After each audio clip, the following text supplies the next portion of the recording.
Welcome to 21 and 21. I'm Haley Berkoe, and today I'm speaking with Matt Pines.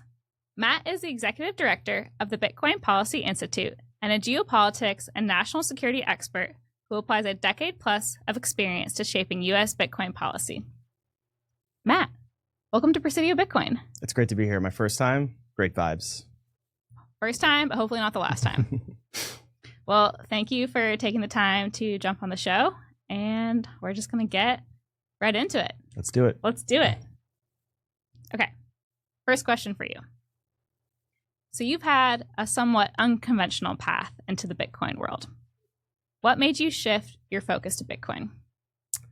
A few things. The first is my professional background I feel like made it inevitable that I would bring a combination of kind of academic background in physics and philosophy, thinking about sort of big questions and connecting them to public policy, which is what I did my master's in. And then helping the government think about kind of tail risks, sort of low probability, high consequence scenarios, extended into cyber and geopolitics. While I had a personal interest in Bitcoin, and when I started to think about the future of Bitcoin, I couldn't help but look at it through the lens of my academic, policy, and professional background. And it seemed like a sort of a natural fit.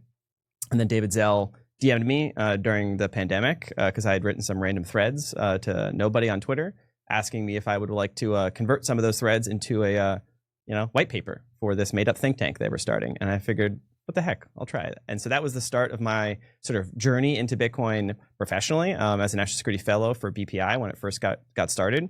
And it's just been ever since kind of attracted me more and more and more until, just earlier this year, decided to sort of do the full pivot and become executive director, where I feel like that's where I can have the most leverage. If the U.S. government is going to be pivoting, which it seems to be in a pro-Bitcoin direction, how to ensure that it steers in the right direction and mitigates any potential risks while maximizes the upside for both America and Bitcoin itself. So maybe this is the time to kind of go all in. Definitely is the time. And so you're in D.C. for a lot of our listeners here, and me who's in San Francisco. Can you tell us a little bit about what the Bitcoin scene is like in D.C. these days? It's small but growing. I would say growing up in DC, which is where I was born in Silver Spring, Maryland. So I've been around the DC area. But before I got involved in Bitcoin, it was not a Bitcoin city. I think there has been keepers of the flame in terms of the Bitcoin meetups, and there's a strong contingent of folks that show up to those. But I'd say relative to San Francisco or New York or Austin or Nashville, it's got some room to grow. I'm excited by the energy that has come out of the woodwork since the beginning of the year, really. And I'm really hoping that BPI can form as like a locus for some of these kind of cultural and community efforts in partnership with PubKey over the course of the rest of the year. So I think the vibes are growing. I think definitely, DC is a deal-making town. There's a lot of lobbyists, a lot of people in there that are transplants. So you kind of have to suss everyone out. What's their intentions? What are their motives? Are they Bitcoiners? Are they just sort of bandwagoning? So that's a part of DC. It's a different culture than I think other cities. But there is a core Bitcoin flame that is growing. I love seeing the flame growing, and yes, I'm excited to see what PubKey does. From our side, we've seen interest and attendance growing from the BPI summit. I haven't attended, but that's great that's getting bigger. What do you think is resonating most with people? Well, I say to first order, right? The president has explicitly declared Bitcoin as a strategic asset for the United States government, signing an executive order, creating a strategic Bitcoin reserve, and going around and saying he wants America to be the Bitcoin superpower. So that just rhetoric coming out of the commander in chief, sitting in the White House, has an effect on everyone in DC that wouldn't normally pay attention to Bitcoin. Now they have to, right? Whether their views are formed and whether they're positive or negative, I think that's now sort of the shaping process that's underway. But I think we're seeing kind of a dramatic sort of tone shift, but also an Overton window shift in the types of policy conversations that we can have with very serious people across the government. Folks from the national security community, folks from Department of State, folks from the Treasury, folks from energy and EPA, across the board, folks at the White House, and on both sides of the aisle. There's a new set of conversations that are now being had about Bitcoin at a very serious level. And so that's very positive. I think that's sort of, that spark has been lit. Obviously, there's risk here. It's a very political town. And so the question of how much of these policy conversations get tied into politics is sort of, the work that we're trying to help do to separate out the sort of long-term analysis of Bitcoin and the strategic national interest versus, the partisan politics that drives the news cycle. Do you have any advice to Bitcoiners on how they can best communicate with policymakers or their local government representatives? Be authentic. In fact, we did a sort of first of its kind Bitcoin Day on the Hill on the day after our Bitcoin Policy Summit. And we were really overwhelmed. We had about 120 Bitcoiners. These were just, everyday Bitcoiners who decided to come to this event, put on a suit, and we organized essentially a series of structured meetings with almost half of the Senate and about 60 or so House offices. And in fact, I think there were more Democratic offices. And it was a decent training. We sort of said, this is polite. Here are some talking points we want everyone to sort of resonate on. The Blockchain Regulatory Certainty Act to sort of make sure that non-custodial tool developers are protected, try to get that into the Clarity Bill. But really, everyone had their own approach, and it was about constituents speaking to their representatives and saying, I use Bitcoin, I think Bitcoin is good, I think you represent me, and I want you to protect Bitcoin and to ensure that my interests as a constituent of yours are represented in DC. And that's for everyone to kind of take on their own shoulders and just give your representative a call or show up to their offices. It's an open democracy. And I think it was such a successful event. We're probably going to do another one maybe later this year, sort of TBD on that. But it seemed like such a high ROI event just to actually have Bitcoiners from the district that are not lobbyists. They're not here representing a company or some special interest. They're just everyday people saying that Bitcoin is important. And I think politicians, especially the representatives, they listen, and that resonates differently than a suit walking the door with a give me something. That's great advice. It's definitely a team effort from everyone, but thank you for all the work that you're doing local. So what do you think a world on the Bitcoin standard should look like? Or in your opinion? Well, that's not a 1 minute answer. I think there's some core principles of Bitcoin that I think our society would do well to adopt, which is a sense of self-sovereignty, responsibility, integrity, openness, transparency, honesty, and technical rigor, right? So building on a foundation that is open to all, that's inspectable by everyone, that ensures a level playing field. There's no, in-group, there's no special interests, there's no insiders, there's no, cleristry at the top that's dictating rules that everyone else has to follow. And it's a consent that's given and that's adopted by the whole community. And so I think about it more from a philosophical lens of how to construct political orders that are stable and legitimate as we enter an age of digital disruption.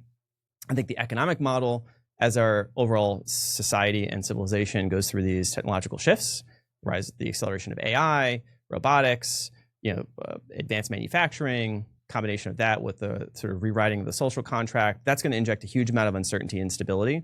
And what comes out on the other end and what role Bitcoin will play, I have no forecast, but I think the principles of Bitcoin are going to be critical to ensure that we maintain kind of a pluralistic, decentralized structure. We don't fall into sort of techno-authoritarianism or techno-totalitarianism.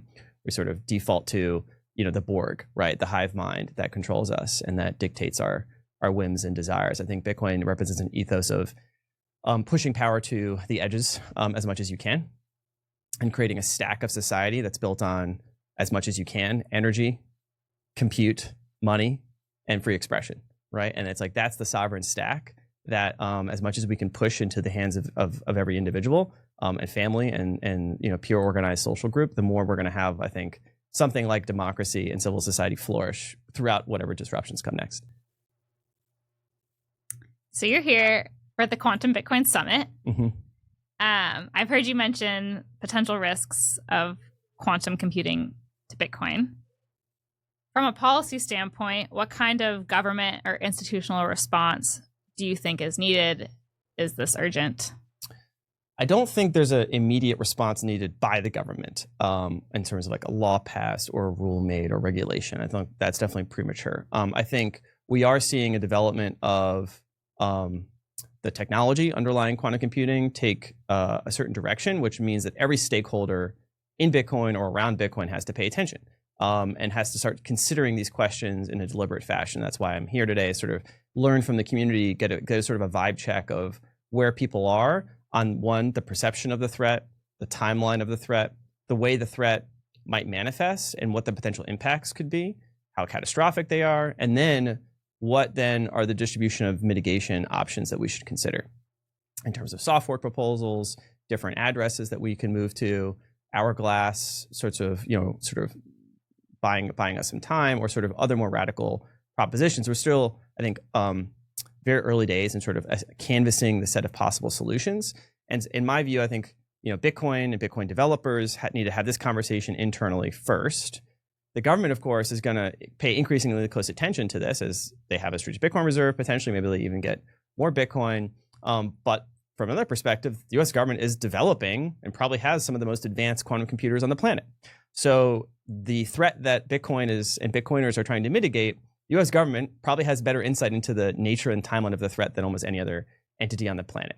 And so this is going to set up a kind of a tension, right, between the inherent kind of suspicion inside the Bitcoin community for the U.S. government as an actor, and a set of actors that are both the political side, which may not be pro-Bitcoin, but also like the quote, deep state side, the folks, in these three-letter agencies. And I don't think there's going to be a clear path that's going to be laid out immediately. It's about taking it one step at a time, being very deliberate and thoughtful, but also like looking ahead, right? If we do this, then what happens? And thinking about the distribution of scenarios. And so that's why I'm here to kind of suss out like what's the sense of these different possible scenarios. I have in my mind, different possibilities, but there's inherent uncertainty here. But the timeline of the technology, the nature of how it might manifest, in terms of there's a small number of threat actors that you could model in terms of their intentions and capabilities to leverage a fault-tolerant quantum computer. And so it's a very complicated topic. It's very fraught with both detailed, like fundamental physics and engineering, and speculative assessments of how fast that might progress, when you might trip the threshold for having a feasible attack on ECDSA, and then what are the different trade-offs associated with the different mitigation strategies. Jameson Lopp has his proposal, and I think this is about matching both the technical conversation, the analysis, the geopolitical kind of conversation in terms of, as Bitcoin becomes a geopolitical asset, it's going to pull in governments into this conversation. And then these more ethical or philosophical trade-offs. What are the core commitments we have to Bitcoin? What might we have to give up in order to make certain mitigation decisions, right? In terms of burning old coins or locking them up or putting time locks, et cetera. These are going to be inherent challenges to some basic principles that everyone thinks are core to Bitcoin. So there's no easy answer, and there's no ruler from on high who's going to dictate it. It has to form out of these conversations. So this is why I'm happy to be here. We should have some really interesting conversations the next day and a half, and hopefully we'll all have a lot to share after that. But it's great that we're all getting together, and like such a diverse group of people, and these conversations are needed, as you've mentioned. So do you have any book recommendations you've recently read that have been interesting? Book recommendations. Okay. It could be podcasts or movies too. Yeah. Global Discord is a great one by Paul Tucker. He was the number 2 at the Bank of England. And it's a kind of a technical book, philosophical book, but it is sort of written from inside the house of, Bitcoiners sort of, stipulated enemy, right? But he's a very thoughtful guy, very, very smart, very intellectual.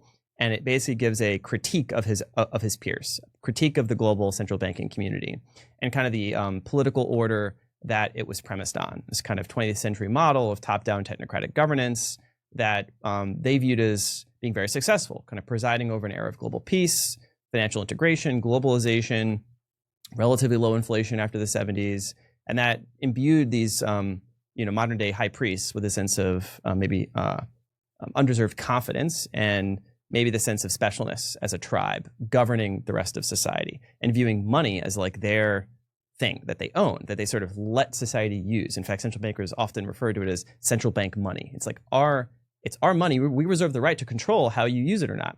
And so he really points a very strong light at this sort of this tension now that exists both between democracy and central banks, as well as the geopolitical order unraveling and putting a lot of tension on central banks being independent. And geopolitical prerogatives and national strategic interests come into play, and oftentimes central banks get subsumed. And so we're talking, and I think there was an article today about a letter that Trump had drafted, that he was waving around in the Oval Office, that was apparently a letter that would fire, Jerome Powell. And so these are live questions now we're seeing society kind of grapple with. But he wrote this great book to kind of diagnose it. I'll have to check it out. How are you thinking about the intersection of Bitcoin and AI? There's many different, I think, components of that intersection. I mean, the most obvious one we're seeing right now in the market is at the infrastructure level, the energy system, the grid system, where you're seeing Bitcoin miners sell to AI companies or become AI companies or stand up, HPC subsidiaries or side businesses. And there's a even more potential integration as you have these big training runs or large compute clusters that have a differential power demand profile. You can sort of put Bitcoin in as a kind of a load balancer, kind of be a bit more efficient with use of energy, but also maybe help optimize the use of that power. So that's like practical happening right now. There's a much larger, maybe more speculative near future scenario where you have autonomous agents, potentially even running economically viable businesses on their own. And what are they going to use to transact and save the earnings that they have from conducting these autonomous economic activities, cross-border, essentially transnational? And if they can't hold bank accounts, it's going to be difficult for them to set up like the normal sorts of infrastructure of like a C Corp or an LLC. And so the natural inclination would be to say, well, they might use a combination of stablecoins and Bitcoin. A little bit more hypothetical, but I think the end state is going to be driven by these dynamics. And I think Bitcoin will be increasingly important to how we think about a digital economy that's riding on a compute infrastructure that's the foundation of modern civilization. And countries are going to have to decide what's their sort of national policy for building this sort of sovereign stack, their sovereign energy layer, their compute layer, their AI layer, and their money layer. And ultimately, I think countries are going to want to be as sovereign as possible. But I think that desire is going to be fractal throughout society. And it's not just going to be for individuals; it's going to be for these economic agents that are going to make increasingly what we would look like economically rational decisions. And I think even a smart AI would be like, well, maybe I don't want to hold long-term treasuries. Right? It doesn't seem like a great place for me to store my wealth. So that's going to be a fascinating development. But I think Bitcoin and AI are going to be two core drivers. And the last point is they're both on like these hockey sticks, right? And so AI is on this hockey stick, and Bitcoin I think is also on this hockey stick. And it looks kind of like the hockey sticks might line up in the next few years. And so those interdependencies and those that dynamic between those two accelerating phenomenon is going to be very important to look at. That's a lot of what BPI is going to be focused on as well. It definitely feels like a hockey stick for sure, especially AI. Things are happening so quick. There's so much more you can do now. And yeah, it will be really exciting to see. Do you have any dream projects that you would love to see Bitcoiners build? Ooh.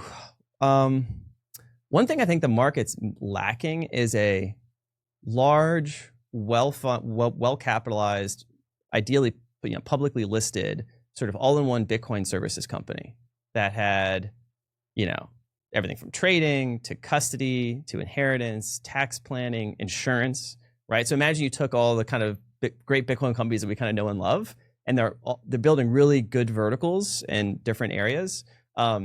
My idea would be to have like one-stop shopping, where I could just be like, this is the Bitcoin company, and it sort of rivals, the publicly listed equities right now. But there isn't really a household name Bitcoin publicly listed, all-in-one financial services company. I think we're on that trajectory. I think it'd be exciting to see in the next year or two whether something like that can take shape. But just like speaking selfishly, like I would want that, right? Instead of having like account here to do this and another, these are all great companies, right? But like eventually it would be nice to have like at least, and then have some competition, right? Have them kind of build something. So like that I think is part of the institutionalization and just like more consumer friendliness of Bitcoin that I think it needs to catch up to. Well, maybe we can get some vibe coded prototypes on this idea.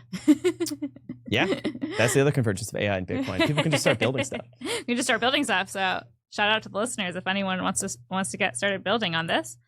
Couple more questions. So I have to ask you, do you have any spicy Bitcoin takes? Ooh, spicy Bitcoin takes.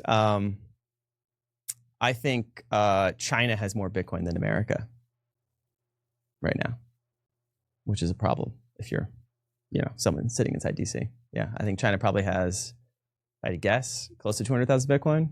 And I think we probably have, depends if you count Bitfinex, but I think we probably have closer to 40. Wow, yeah, quite a big difference. Mm-hmm. And the Bitcoin that's maybe not counted at 40 is Bitcoin that's held by other government agencies. We'll see if they put it into the Strategic Bitcoin Reserve, though. As they're told. Yeah. On a more optimistic note, what gives you hope now for Bitcoin's future? I just think, it's a bit cynical, right? But I think you get the call from your mom or your aunt, and they say, "Oh, I just bought some IBIT," right? And you're like, oh, that's not exactly Bitcoin. But I feel like that is the gateway, and their cost basis and their sort of unit bias is the share price of the ETF. Now that's not the best way to kind of get someone into Bitcoin, but it's probably going to be the way people come into Bitcoin now. And so I think I'm optimistic that is the largest funnel we've ever had to pull people into Bitcoin, to have them ask questions about it. Because once they have it in their portfolio, then they have some skin in the game. And now they want to understand what this thing is. And most, humans are, limited creatures. We have only so much time in the day to spend to like dig into something, right? And Bitcoiners are sort of self-selected to be curious about either the philosophy of political order in a changing digital society, or the nature of money, or cryptography, or game theory, or computer science. And so we have some sort of reason to care about Bitcoin that usually brought us in. And then we're like, oh, this is the greatest thing ever invented. Like, I'm going to obsess about it. Most people are not like that. Most people come in because they have a bit of financial exposure to it, and then they have to learn. And so we're in this moment, I think, where more people are having exposure to Bitcoin and have skin in the game than have ever had it. And so that's an exciting opportunity for education, right? So I'm very hopeful. There are now going to be millions more people with open ears that are going to be curious to learn about Bitcoin. And I think Bitcoiners now have this obligation to meet them where they are, to come with education materials, to provide that easy on-ramp that doesn't assume all the shibboleths, that isn't speaking in coded language or, kind of the in-group canon, but is digestible and is an easy way to get people to understand what this thing is and why it's important. It's definitely, education is hard, and it is hard too when you've been in the space for a while to kind of go back to where you were at the very beginning, and maybe how your Bitcoin educational journey could have been improved. Yeah, I mean, I think there was a whole batch of Bitcoiners who created in the pandemic, and they were just on Clubhouse listening to Twitter Spaces, or listening to Clubhouse Spaces, and then now it's Twitter Spaces. Those are maybe not the best didactic tools. I think some of them were great, but they're shouting fest, or people in there that are just making stuff up, and you challenge ideas, but you learn, that's one way, but that's probably not the most efficient way to get, a million people to understand what this thing is. And so developing digestible content and making it resonate with people that, come from a very different place than most Bitcoiners would be very important. Totally. Last question. If you could leave our listeners with a single thought about Bitcoin or anything else, what would it be? Reality is malleable. I think one of the lessons that I've taken over the past year is just how contingent world historical events are, and how much individual agency can do to shape the developments there. There are thousands of different little micro movements that happen in the world on any given day, and more people than I think recognize the fact that they might be in a position to shift some of those moments, and those can have dramatic outcomes. I think Bitcoin, the community that I've kind of plugged into in the last few years, is remarkably small in terms of the degree of close-knitness and just the number of people involved. And yet that community of pretty small people is actually having world historical effects, I think. I think this moment in time is one of high agency and high leverage. But it's recognizing that you have that, and then picking your spots, not being overconfident, but also not shying away from the moment that might present it to you. I think Bitcoiners are now in this tussle where ooh, the government likes Bitcoin, but I'm suspicious of that. And that's it's right to be suspicious, but also it's an opportunity, because the government is, at least in the United States, nominally by and for the people. And so if you use your voice and actually engage, you can actually put your hands on the gears and be this is actually the direction that we could all push in. And it doesn't take a whole lot to actually push things in the right direction, at least from your perspective. And so yeah, just the power of agency is the most thing. I mean, I was maybe a late awakener to that idea. I was doing the grind, consulting, hustling out PowerPoint decks and realizing that the average CEO is just going to do their own thing regardless, right? I'm just a hired gun. And so realizing you can just not do that. You can be like, okay, well that's not where I'm having the most high impact. I'm going to do something where I can have the most high impact. So find that thing you can have the highest impact and just go do it. That's fantastic advice. Well, thank you so much for joining the show. If our listeners want to learn more about you or anything you would suggest that they read or follow, anything you want to shout, what should they do? Yeah, we'll follow our work at btcpolicy.org. We're a 501c3 nonprofit. We've got a great team, 10 full-time staff, 23, 24 fellows. Now we're always looking for new fellows that have a willingness to lend their expertise and to write white papers or contribute to research or education on Capitol Hill. So we're just a think tank that produces jibber jabber about Bitcoin to try to change hearts and minds inside DC. So if that appeals to you, like, support or engage. Fantastic. Well, thanks for coming on again, and I hope you enjoy the rest of your time at Presidio Bitcoin and the Quantum Bitcoin Summit, and have a great time in San Francisco. Thanks for having me. Of course.